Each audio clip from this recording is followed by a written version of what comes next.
Ay, mga po, mag-ingat kayo. Mag-enjoy kayo, pero huwag kayo masyadong malikot, ha?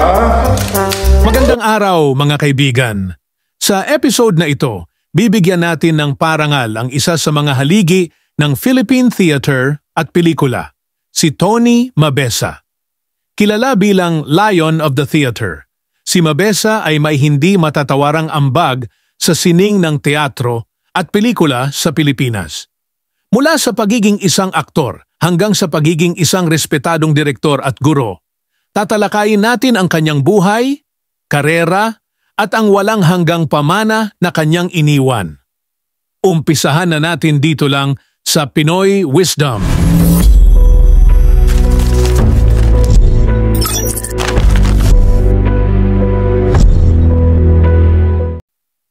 Si Antonio Tony Mabesa ay ipinanganak noong Enero 27, 1935 sa Los Baños, Laguna.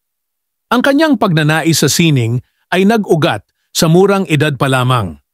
Nagtapos siya ng Bachelor of Science sa Agrikultura sa University of the Philippines, Los Baños, ngunit ang kanyang hilig sa teatro ang nagdala sa kanya sa pag-aaral ng mas mataas na antas sa University of California, Los Angeles, at University of Delaware, kung saan nakuha niya ang kanyang Master of Fine Arts at Master of Science sa mga larangang kaugnay sa teatro.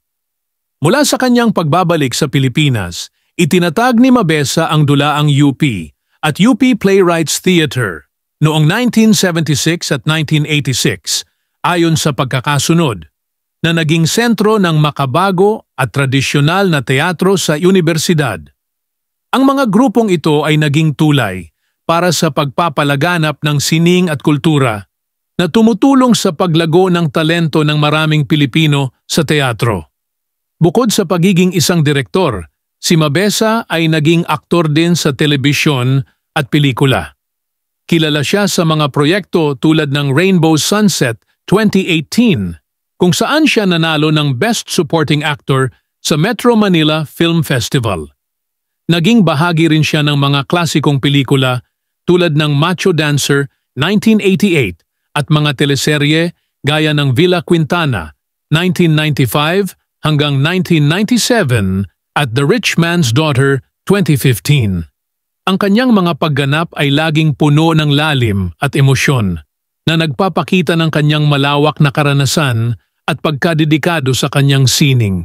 Bilang isang guro, marami siyang hinubog na talento sa loob ng University of the Philippines kung saan siya nagturo ng maraming dekada.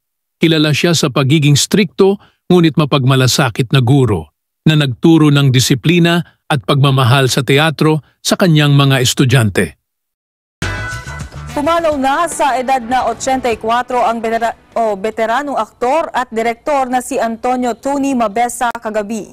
Pumanaw si Tony Mabesa noong Oktubre 4, 2019 sa edad na 84. Ang kanyang pagpanaw ay nagdulot ng malaking kalungkutan sa industriya. Ngunit ang kanyang kontribusyon ay mananatiling buhay sa pamamagitan ng mga teatro, pelikula at mga estudyanteng patuloy na nagtataguyod ng sining sa Pilipinas. Noong 2022, siya ay pinarangalan bilang isang National Artist for Theater, isang pagpapatunay sa kanyang walang hanggang ambag sa kulturang Pilipino. At diyan nagtatapos ang ating pagtalakay sa buhay ni Tony Mabesa, isang tunay na alamat ng Philippine Theater. Ang kanyang dedikasyon sa sining ay nagbibigay inspirasyon sa lahat ng nais magsimula o magpatuloy sa larangan ng teatro at pelikula. Huwag kalimutang mag-subscribe at i-click ang notification bell para sa iba pang kwento ng mga Pilipinong nagbigay dangal sa ating kultura. Maraming salamat sa inyong panunood. Hanggang sa muli, dito lang sa Pinoy Wisdom.